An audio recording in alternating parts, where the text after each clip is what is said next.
One of the most painful things a friend or a family member or a spouse can go through is somebody that is dear and close to them developing an addiction. Their pain can often become your pain. It can become a very helpless time when you want to help that individual, but it always seems to fall on deaf ears. Despite your best intentions, nothing you seem to do gets through to them. Now, what I do is I help people stop drinking who want to stop. But I regularly get emails from people who have got a son or a daughter or a partner or a husband or a spouse or whatever that has a drinking problem, and they desperately want to help them. And if I'm entirely honest, that is not my area of expertise. I don't know exactly what the best approach is. And that is why I wanted to bring a guest onto the channel today. Now, I don't really bring guests onto the channel because I only would collaborate with somebody who I know gets results. And this lady that we've got today, called Amber Hollingsworth, gets results. She is truly doing groundbreaking work, and she works directly with families who have got an addicted loved one. So if you want to help an addicted loved one, let's hand it over to Amber, which is also my mother's name, by the way. And I'll link her channel in the description down below if you want to check that out. And please do leave a comment on this video letting Amber know if this video was helpful. Over to her. For those of you who don't know me, I'm Amber Hollingsworth. I'm a master addiction counselor, and I've been treating people with addictions for 20+ years now.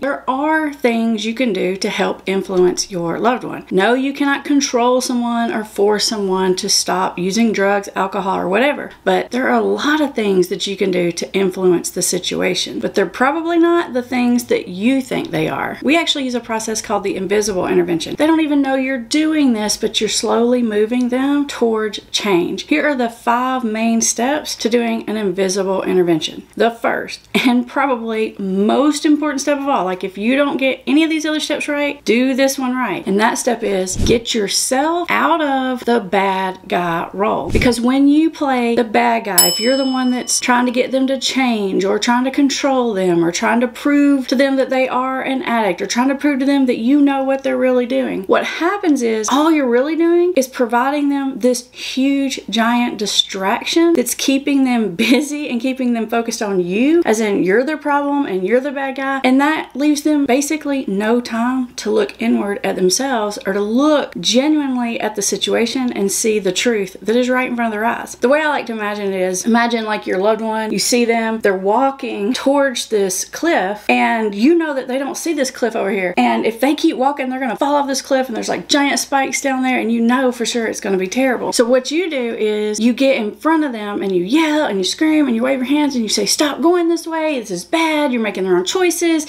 what's wrong with you, why can't you see this? And when you're doing that, all the person can see is that you're standing in front of them acting like a crazy lunatic, and they're just never gonna see the cliff with the spikes in front of them. It's way more enabling for you to play the bad guy than to give them money and some of that other stuff that people typically think about as enabling. Now I will say, it's not easy to get out of the bad guy role. Once you're in it, the addiction wants you to stay in the bad guy role, because it's like you're giving them the self-pity and the rationalization and the justification to continue to make bad decisions. So they'll purposely do things to keep you in that bad guy role. But you've got to decide, oh no, you're not sucking me into this. I'm not the bad guy here. Now the second thing that pretty much can only come after you get out of the bad guy role is you have to do what I call build credibility. I call it build credibility because it's kind of like building financial credit. Like, eventually you're going to want to buy a house, so you need to build up the right credit to do that, or a car, whatever it is you want. Eventually, you're going to want to be able to help this person or maybe give them a piece of advice. And in order for that piece of advice or help to work, you have to have credit with them.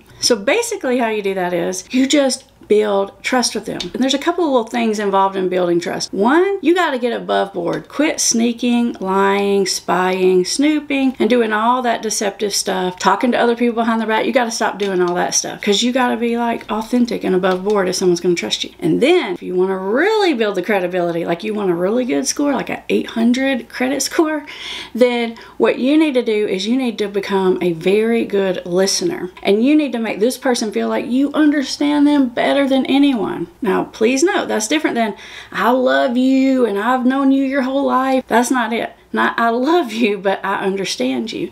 And the only way to do that is to be a good listener, to reflect back to them, to see things from their point of view. That doesn't mean you agree with everything they're saying, but you understand everything that they're saying. No one's going to take a piece of advice from you if they think you don't even get their situation. They're just going to completely dismiss you. Even if they like you, but they don't think you understand, then you don't have any credit with them. So out of the bad guy role, building credibility. And the third thing that you have to do is you have to allow the natural consequences, like the messes that they're making, you have to allow that to occur. See, what most family members want to do is they get so scared about the bad things and the consequences that are going to happen for this person that they run around, they try to shield the person from them, they try to fix them and all that stuff, but don't really want to be doing that. So they yell at the person, they nag the person, they are critical of the person. Why can't you do this? I'm sick of giving you money. That's the worst approach. You need to reverse that. You need to allow the bad things to happen, but be the good guy and be really empathetic while they happen. I'm telling you, that is the magic combo formula for change. That's it. Allow the consequences, be the good guy, and be empathetic, be kind, but don't fix everything, because they're never going to get out of denial if it's working. Now, while all that's going on and you're being a really good listener, you're also working on step 4, which is you're listening for what motivates them. Because it's easy to look at somebody's situation from the outside and say, well, you should quit doing that because it's bad for your health, or don't you know you're breaking your mama's heart, or you're ruining your job or career or school or whatever. And you're trying to motivate them from what you see. Well, that just doesn't work. You have to listen to what's important to them, where they maybe see that maybe the addictive behavior, substance use or whatever, is maybe interfering with something that's important to them, and go with that. It's kind of like identifying the thing that they care about. It's like this little seed inside, or sometimes I like to think about like a thread on a sweater. And once you find it, you start pulling it, and it gets bigger and bigger and bigger. While all those things are happening, I want you to be doing some research about things that might be helpful for that person. Hey, maybe it's Leon's program. What a great program. Maybe it's you think they need treatment, or they need detox, or they maybe need to talk to a counselor. Find several good options. Doing all those other 4 steps right.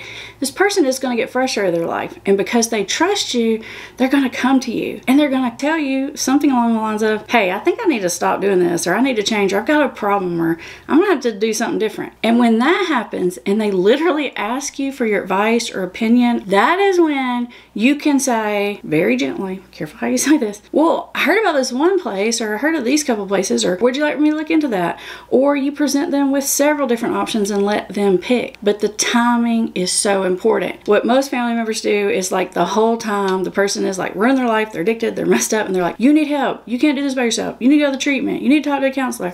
And literally every single time you do that, you're damaging your credit, okay? So don't do that until the time is right. Once the person is receptive to that and they trust you because they think you get them, you're a safe person, they actually want to hear what you have to say. And they're going to be very receptive to your ideas and your options. Obviously, there's some little nuances within each of those steps. And if you want to know more about that, take a look at my YouTube channel. It's called Put the Shovel Down. I'm Amber Hollingsworth, and on that channel, there are tons and tons of videos for family members. Boundaries, understanding manipulation tactics, enabling versus helping, getting someone out of denial.